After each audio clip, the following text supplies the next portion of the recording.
본문 1절을 보니까 사무엘이 수명이 다하여서 하나님의 부름을 받게 되었습니다. 이것은 굉장히 큰 슬픔이었고 국가적인 재난과 같은 것이었습니다. 이스라엘을 지탱하던 별과 같던 하나님의 사람 사사요 선지자였던 사무엘이 결국은 죽게 되었습니다. 사람은 한 번 태어나면 반드시 한 번 죽게 되어 있습니다. 또한 그 외에는 심판이 기다리고 있다고 성경은 말씀하고 있습니다. 아무리 대단한 위대한 선지자라 할지라도 하나님이 부르시면 그 부름에 응답할 수밖에 없습니다. 모세가 아무리 대단한 영적 지도자였음에도 불구하고 하나님께서 광야를 지나 가나안 땅을 바라보며 죽게 하시니 그도 어쩔 수 없이 그곳에서 삶을 마감해야만 했습니다. 이 사무엘의 죽음을 보면서 우리의 인생을 살필 수 있는 것입니다. 우리가 영원히 살 것처럼 살아가지요. 우리가 죽지 않을 것처럼 오늘을 열심히 기쁘게 살아갑니다. 그러나 내 인생도 하나님께서 부르시는 날이 있을 것을 우리가 깨달아야 됩니다. 내 인생이 얼마 남지 않았고 내 날수를 세보며 이 삶을 어떻게 살아갈 것인가, 우리가 그것을 또 말씀을 통해서 깨달아야 합니다. 사무엘의 죽음에 온 나라가 애통하며 슬퍼하고 있는데, 그러나 마음 편히 애도조차 할 수 없는 인물이 있습니다. 오늘 성경 말씀을 보니까 그 사람이 바로 다윗이었습니다. 다윗은 마음 놓고 사무엘의 죽음을 슬퍼할 수가 없어요. 지금 여차하다가는 사울이 자신을 추격하여서 자신과 함께한 모든 사람을 죽일 수 있기 때문에 이 애도하는 기간에도 숨어 다닐 수밖에 없었고, 성경 말씀을 보니까 이 다윗이 바란 광야로 내려갔다고 되어 있습니다.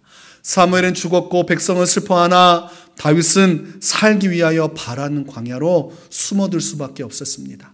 이 바란 광야라는 뜻이 굴이 많은 땅이라는 것입니다. 굴이 참 많은, 숨을 곳이 많은 지역으로 다윗이 이동했습니다. 언제라도 사울이 추격하면 급히 몸을 숨겨야 하기 때문입니다. 우리가 전에 했던 말씀에서도 사울이 이 산으로 가면 다윗이 건너편 산으로 도망가고, 또 사울이 다시 건너편으로 가면 다윗 또한 건너편으로 도망하는 이 추격이 있었습니다. 그러니 언제라도 목숨을 걸고 숨어야만 하는 것이 다윗의 삶이었습니다. 얼마나 고달팠겠습니까?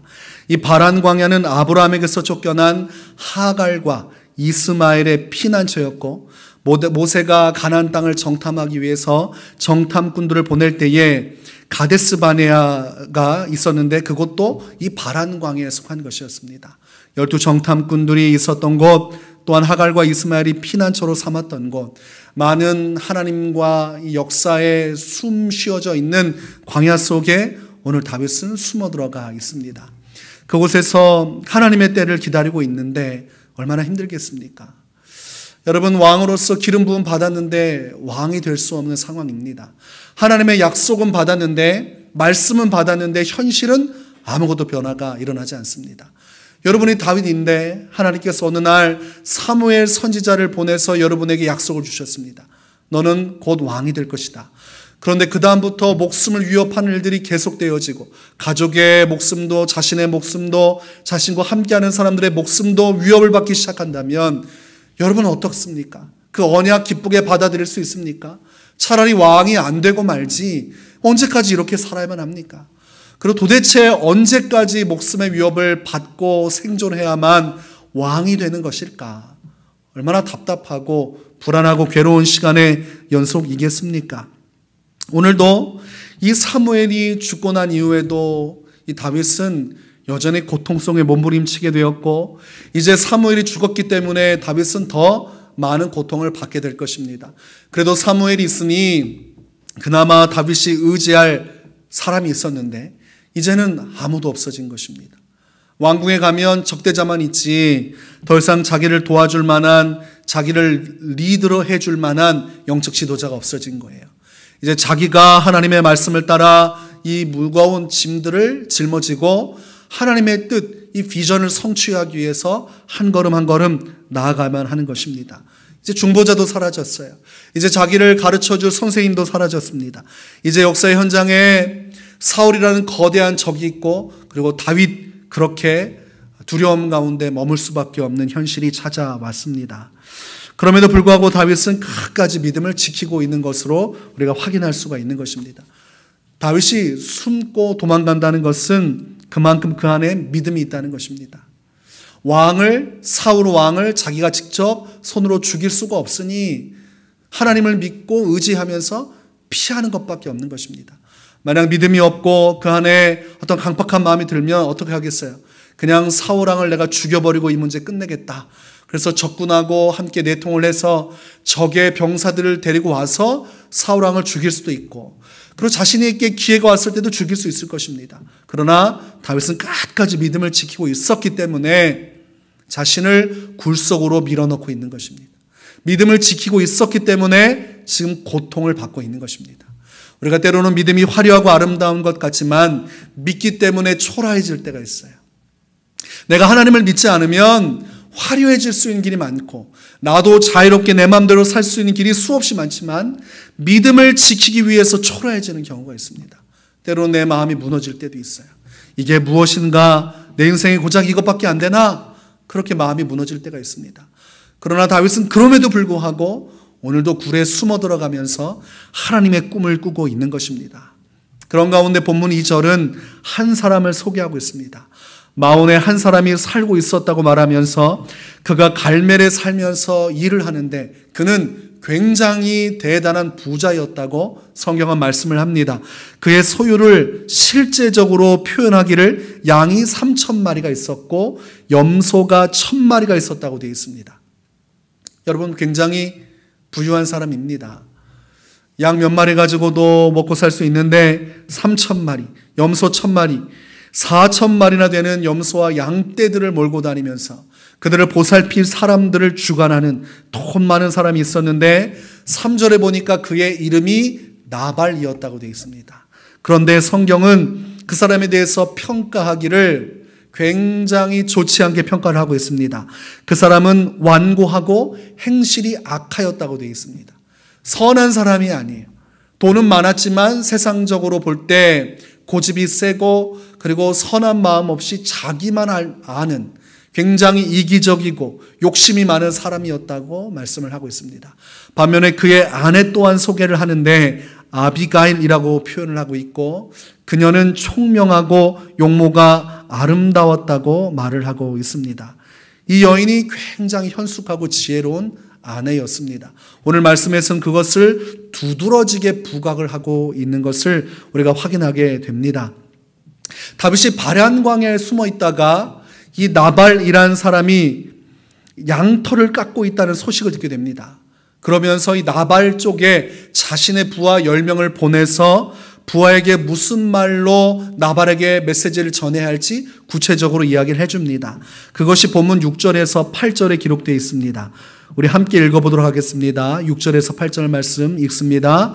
그 부하에게 사는 자에게 이르기를 너는 평강하라. 내 집도 평강하라. 내 소유의 모든 것도 평강하라. 내게 양털 깎는 자들이 있다함을 이제 내가 들었노라. 내 목자들이 우리와 함께 있었으나 우리가 그들을 해하지 아니하였고 그들이 갈멜에 있는 동안에 그들의 것을 하나도 잃지 아니하였나니 내 소년들에게 물으면 그들이 내게 말하리라. 그런즉 내 소년들이 내게 은혜를 얻게 하라. 우리가 좋은 날에 왔은즉 내 손에 있는 대로 내 종들과 내 아들 다윗에게 주기를 원하노라 하더라 하라. 이렇게 말씀합니다. 10명의 이 소년들에게 말하기를 다윗이 나발에게 행한 선한 인들을 통해서 나발에게 무엇을 요청하고 있습니까? 마땅한 그에 대한 대가, 양식을 요구하고 있습니다. 왜냐하면 얼마나 많이 선대해 줬는지 자신들이 그 목자들을 죽이고 양떼들을 가지고 와서 노력할 수도 있었지만 그렇게 행하지 않았습니다.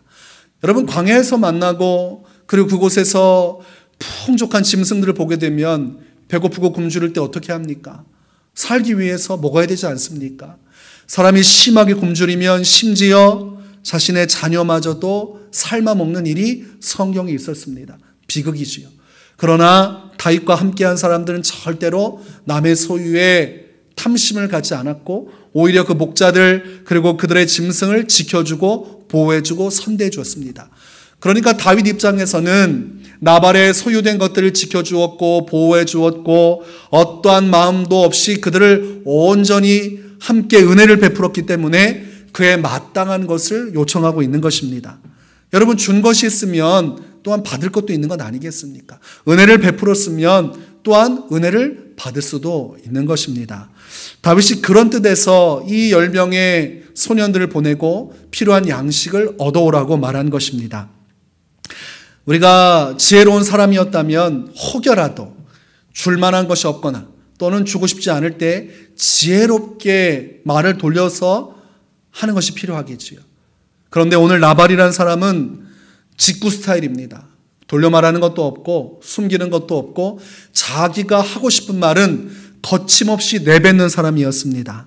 다윗이 이 나발에게 자신의 부하들을 보낼 때 자신을 표현하기를 내 종들과 내 아들 다윗이라고 표현합니다. 다윗이 나발의 아들이겠습니까? 또한 다윗의 부하들이 어떻게 이 나발의 종들이겠습니까? 다윗은 아주 극존칭의로 나발을 높여주었고 자신과 자신의 무리를 낮추었고 그래서 나발에게 은혜를 함께 나누자고 말했지만 이 나발은 그런 식으로 다윗을 대하지 않습니다. 오히려 다윗을 함부로 맞추고 그를 비난하는 말을 하고 맙니다. 우리가 성경 말씀을 보니까 본문 10절과 11절에 나발이 이런 말을 합니다. 나발이 다윗의 사환들에게 대답하여 이르되 다윗은 누구며 이새의 아들은 누구냐? 요즘에 각기 주인에게서 억지로 떠나는 종이 많도다. 내가 어찌 내 떡과 물과 내 양털 깎는 자를 위하여 잡은 고기를 가져다가 어디서 왔는지도 알지 못하는 자들에게 주겠느냐 한지라. 지금 다윗을 어떻게 취급하고 있어요? 정말 말도 표현 못할 언어로 조롱을 하고 있습니다. 뭐라고 말했냐면 다윗은 누구며 이새의 아들은 누구냐? 여러분, 다윗 모르는 사람이 어디 있습니까? 다윗의 이름은 천하에 진동하는 이름입니다. 그는 사울이 천상 자신의 인생의 대적자로 삶을 만큼 왕권을 언제라도 빼앗아갈 수 있다고 생각했던 대중들이 사랑하는 사람이었습니다. 성경 말씀에 보면 백성들이 다윗을 사랑했다고 기록하고 있습니다. 그런데 나발은 모른다는 거예요. 다윗이 누구냐? 이새의 아들이 누구냐? 난 모르겠다. 그러면서 뭐라고 말하냐면 요즘에 각기 주인에게서 억지로 떠나는 종이 많도다. 이게 무슨 말을 하는 것이냐면 사울이 주인이라면 다윗이 종이라는 겁니다. 야, 요즘 종들이 주인 떠나가는 것처럼 너도 사울 주인을 떠나서 이렇게 종된 자로서 허튼 짓을 하고 있구나. 비꼬면서 다윗의 신세를 마구마구 짓밟고 있는 것입니다.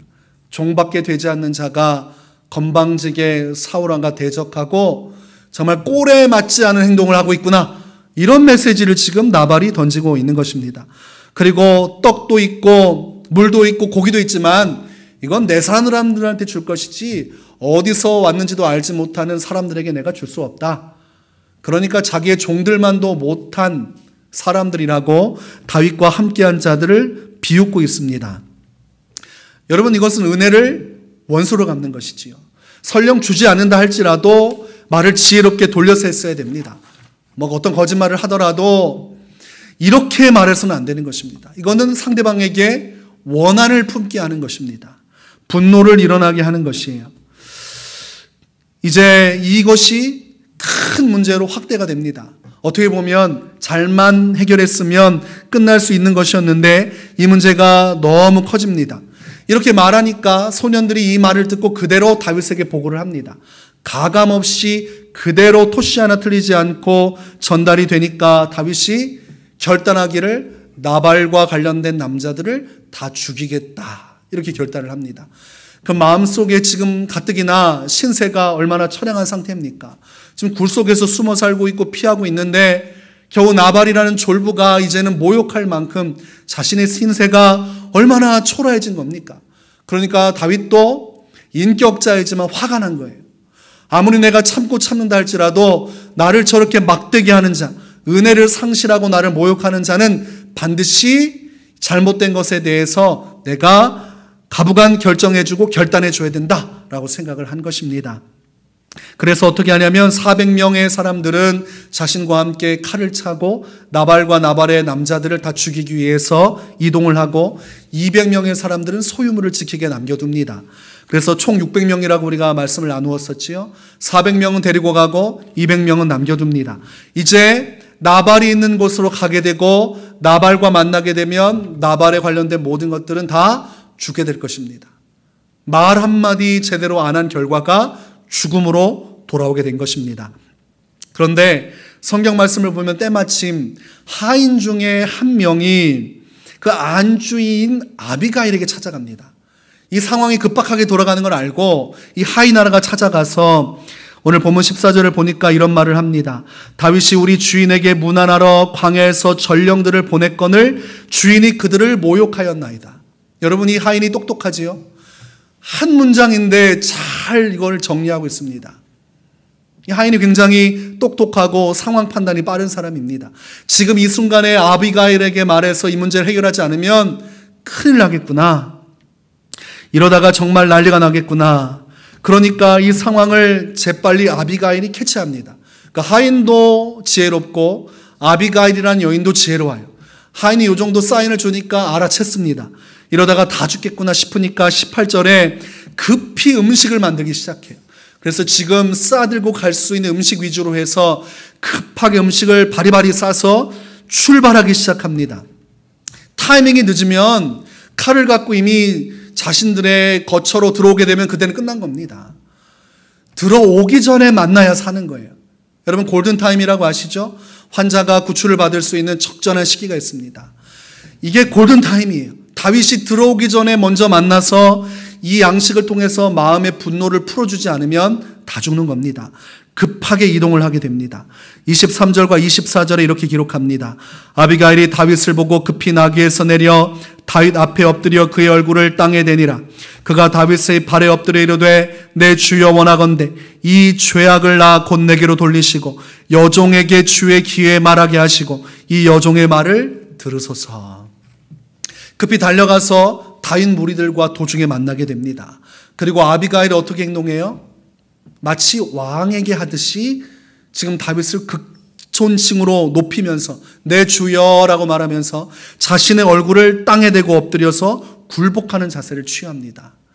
다윗이 지금 왕이 되지 않았지만 이미 다윗을 왕으로서 섬기고 있는 모습을 보여주고 있는 것입니다. 그리고 자신의 말에 좀 귀를 기울여 달라고 말을 하죠. 흥분한 사람에게 그 흥분을 가라앉힐 것을 요청하고 있습니다. 여러분, 400명이 칼 차고 가고 있는데 얼마나 서슬이 퍼럭했습니까? 그리고 그 분노의 말을 들은 전령들이나 다윗이나 함께한 소년들이 자신들이 베푼 은혜가 있는데 며칠간 그들을 보호하고 선대하고 존중해 줬는데 이렇게 자기를 벌레 취급했으니 한마음이 돼서 분노해 있지 않겠습니까? 그러니 아비가일이 극존칭을 하고 엎드려서 그들의 분노를 가라앉히려고 하는 것입니다. 그리고 26절에서 31절을 보면 정말로 최선을 다해서 자신이 할 수 있는 모든 방법을 통해서 이 언어를 통해서 다윗의 마음을 안정시키기 시작합니다. 26절에 보니까 지금 하나님께서 자신을 통하여 다윗이 손으로 피를 흘려 보복하는 것을 하나님께서 막으시고 계시며 이 보복은 친히 하나님께서 행하실 것이다. 이렇게 아비가일이 이야기를 합니다. 그러니까 하나님을 지금 이야기하고 있어요. 아비가일이 인간 대 인간으로 하는 것이 아니라 신앙인 대 신앙인으로서 이 문제를 해결하려고 하는 것이에요. 다윗을 멈추게 할 수 있는 건 무엇밖에 없어요? 하나님밖에 없습니다. 그러니까 다윗이 얼마나 주님을 사랑하는지 아비가일이 알고 자신도 믿고 있는 하나님의 이름으로 보복을 갚지 마시고 그리고 오히려 이 보복을 하나님께서 친히 행하실 것이라고 말을 해주고 있습니다. 그리고 또한 다윗이 지금 감정이 상하여 있지 않습니까? 그 마음속에 얼마나 큰 분노가 있어요. 자기를 종 취급하고 노예 취급하고 정말 말도 안 되는 것으로 무시한 이 나발의 언행이지 않습니까? 그것을 상쇄시키기 위해서 다윗을 위로하는 언어를 사용합니다. 27절과 28절에 잘 나타나 있습니다. 다윗의 마음을 위로하기 위해서 먼저 음식을 자신들의 소년을 위해서 주라고 이야기를 합니다. 먹는 것에 대해서 먼저 은혜를 베푸는 것이죠. 그리고 다윗의 이 처지에 대해서 다윗의 마음에 합한 이야기를 하기 시작합니다. 다윗이 처한 것은 하나님께서 다윗에게 든든한 집을 세우기 위해 허락하신 과정이며, 또한 이 과정을 통해서 하나님은 다윗이 위기를 지나 하나님 안에서 반드시 든든한 하나님의 나라를 세우게 될 것이라고 이야기를 해주고 있습니다. 지금 다윗이 겪는 일을 사람들이 볼 때 죄로 인해서 심판받는구나 라고 말할 수도 있을 것입니다. 왜냐하면 환난을 보면 사람들은 죄 지어서 심판받는다 이렇게 생각을 하지만, 이 여인은 뭐라고 말하냐면 이것은 심판이 아니라 다윗이 하나님 편에 서서 싸우는 영적인 과정이며 하나님께서 이 일 가운데 함께하고 계신다, 이렇게 다윗의 상황을 영적으로 잘 해석하고 다윗을 위로하고 격려하고 있는 것입니다. 여러분이 주를 위해서 수고하고 노력하고 있고 애쓰고 있는데 그럼에도 불구하고 여러 가지 결과가 좋지 않아요. 근데 누군가가 막 비웃는 것이죠. 야, 그거 수고해봤자 무슨 소용이냐? 하나님이 어디 계시냐? 라고 마음을 무너뜨릴 때 누군가가 말하기를 하나님 편에 서서 지금 귀한 일을 하고 계신 분들이다. 이분들은 하나님께서 역사하신 가운데 주님의 손에 붙들려 일하는데 그렇게 말해서는 안 된다 라고 말해준다면 여러분 마음이 얼마나 시원하겠습니까? 오늘 다윗의 입장에서 아비가일이 이 모든 상황을 설명해 주는 거예요. 다윗은 하나님 편에 서서 하나님의 싸움을 하는 사람이며 하나님은 다윗을 통해서 주의 나라를 견고하게 세울 것이다, 이렇게 얘기를 해주니까 다윗이 그 마음 속에 아주 단단하게 맺혀있던 마음들이 풀려나가기 시작합니다. 신앙적으로, 감정적으로, 인격적으로 이 언어를 통해서 마음이 흔들거리면서 녹아내리기 시작해요. 또한 29절에 보니까 사울이 다윗을 찾아 죽이려 하지만 결국은 하나님께서 다윗을 보호하시고 원수 사울을 심판하실 것을 말하고 있습니다. 여러분, 다윗 입장에서 얼마나 반가운 이야기예요. 결국 자신은 하나님께서 지켜주시고 원수 같은 사울은 자신이 아니라 하나님께서 친히 원수를 갚아준다는 얘기는 누차 다윗이 하던 고백입니다. 사울 왕에게도 하던 고백이에요. 근데 그 고백을 아비가일이라는 여자가 동일하게 자신에게 들려주고 있으니 얼마나 마음이 기쁘겠습니까? 또한 30절과 31절을 보니까 훗날 이 다윗이 이스라엘의 지도자가 될 것이라고 이야기를 합니다.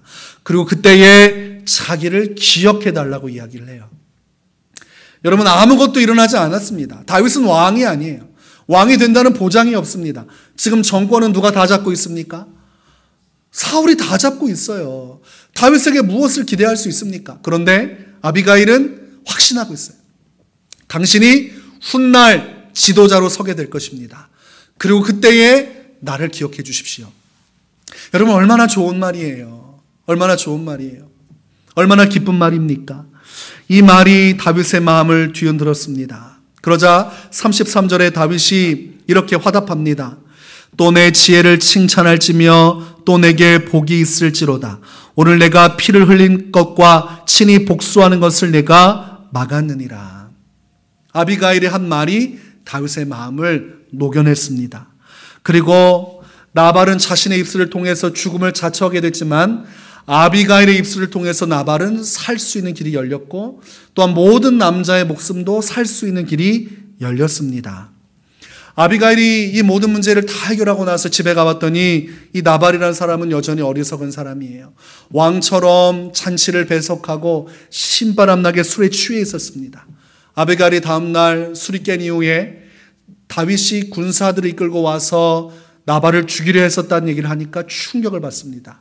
오늘 성경 말씀에서는 돌처럼 굳었다 이렇게 표현했어요. 얼마나 놀랐는지 감당할 수 없는 충격을 받았습니다. 그리고 38절에 보니까 열흘 후에 나발이 하나님의 심판에 의하여 죽임을 당하였노라고 기록을 하고 있습니다.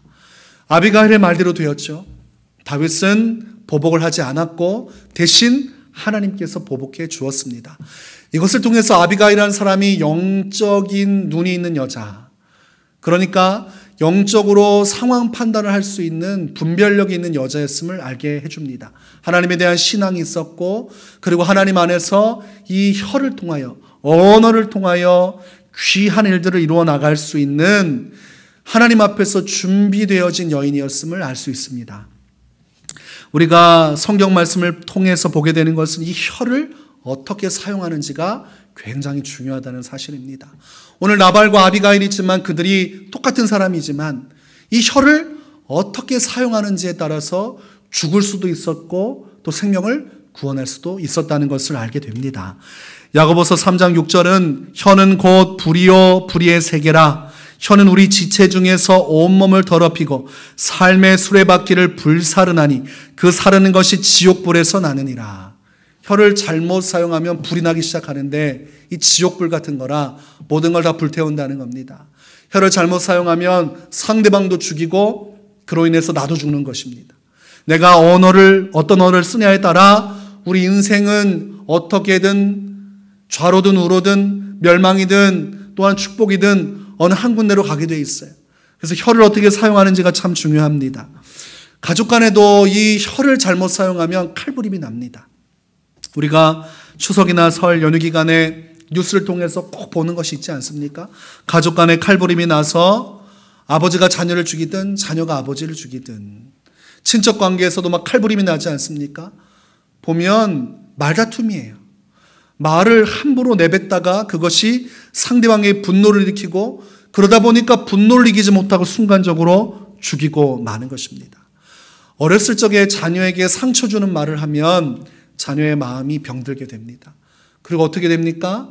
자녀가 크게 되면 그것을 부모한테 또 갚아줍니다. 평생 동안 원망하는 얘기를 해요. 부모님이 내게 그때 했던 말 나는 잊지 못하겠다. 이런 얘기를 하게 되는 것입니다. 그러니까 혀를 잘못 사용하면 관계가 다 망쳐지고 상대방도 죽이지만 결국 그것이 나에게도 되돌아오는 지옥의 불이라는 것입니다. 우리가 살아갈 때 이 언어를 여러분 조심해야 됩니다. 직장 생활할 때 막 폭언을 가하는 사람들이 있습니다. 더군다나 그리스도인이라고 하면서 폭언을 가하는 사람들이 있어요. 그렇게 되면 전도의 문은 그날로 끝장입니다. 전도가 되지 않아요. 분명히 교회 직분자인 줄 알았는데 직장에서 말을 함부로 하고 누군가를 조롱하고 비난하고 모욕하고 폭언하는 걸 보면 상대방이 무슨 마음을 갖냐면 나는 죽을 때까지 교회는 가지 않겠다. 이 마음을 품게 되는 것입니다. 가정에서도 마찬가지예요. 가정에서도 막 폭언을 하기 시작하면 어린 자녀들이 부모의 모습을 보면서 나는 교회 다니지 않겠다. 이런 마음을 갖는 것입니다. 내가 어떤 말을 통해 어떻게 살아가는지가 결국은 영혼 구원의 문제까지도 영향을 미치게 되어 있고 그것이 결국은 하나님 앞에서 내게로 되돌아오게 되는 것입니다. 속담 중에 말 한마디에 천냥빚을 갚는다는 말이 있습니다. 여러분 우리가 오늘 말씀을 통해서 추구해야 할 것은 아비가일의 자세입니다. 아비가일이 얼마나 지혜롭게 자신에게 주어진 이 혀를 통하여서 온전한 하나님의 역사를 이루어갑니까? 원수가 될 수 있고 피가 난무하는 보복의 현장이 될 수 있던 상황을 아비가일은 지혜로운 언어를 통하여서 위로의 언어를 통하여서 신앙의 언어를 통하여서 그 모든 재난을 온몸으로 막아냈습니다. 그러니 여러분 얼마나 강력합니까? 다윗이라는 한나라의 왕이 될 토막 왕국을 이룰 위대한 인물을 이 여인이 혀 하나로 막아세운 것입니다. 그 여인의 믿음도 대단했지만 그 여인이 그 입술을 통해서 얼마나 대단한 일을 했는지를 통해서 우리가 언어의 소중함, 우리 혀를 어떻게 사용하는지에 대한 소중함을 깨닫게 되는 것입니다. 여러분 우리가 신앙생활하면서 이런 아비가일의 혀를 가져야 돼요. 이사야 40장 1절에 너희 하나님이 이르시되 너희는 위로하라 내 백성을 위로하라. 우리의 이 입술이 어떤 입술이 되어야 됩니까? 상대방을 책망하고 비난하고 비판하는 입이 아니라 오히려 위로하는 입이 돼야 돼요. 많이 힘드시죠? 많이 어려우시죠? 하나님께서 다 아십니다. 하나님께서 함께하고 계십니다. 성도와 성도 간에, 성도와 목회자 간에, 서로 간에 권면하고 위로하는 일들이 일어납니다. 그곳이 바로 하나님의 나라가 되는 것입니다. 또한 데살로니가전서 4장 18절에 그러므로 이러한 말로 서로 위로하라. 성도 안에 믿음의 말, 믿음의 언어, 신앙의 말로 서로를 위로하라 이렇게 말씀하고 있습니다. 여러분 위로가 이렇게 성경적으로 중요한 것입니다. 말세에 갈수록 사람들의 마음은 강팍해집니다. 사랑이 메말라져 가요. 그래서 서로 간에 무관심합니다. 그러나 교회가 생명을 얻고 그 안에서 복음의 역사를 아주 효과적으로 이룰 수 있는 것은 내 언어를 통하여 선교하는 것입니다. 여러분 주변에 믿지 않는 사람들에게 여러분의 이 언어를 아비가일의 언어로 한번 사용해 보십시오. 그들을 위로하는 위로자가 되어주세요. 그들을 격려하는 격려자가 되어주시기 바랍니다. 그 아름다운 입술을 통해서 누군가의 인생이 변화될 수 있습니다. 막혔던 모든 관계가 열려질 수 있습니다. 여러분의 직장과 여러분의 가정도 마찬가지입니다. 여러분의 혀를 통하여 우리가 아비가일과 같이 지혜롭게 행한다면 그곳에 하나님의 나라가 임하는 것입니다. 그래서 여러분, 위로의 전달자, 또한 복음의 전달자, 수많은 사람들을 어둠 속에서 희망과 소망으로 이끌 수 있는 그런 언어를 사용할 수 있는 축복의 주인공이 되시기를 주의 이름으로 축원합니다.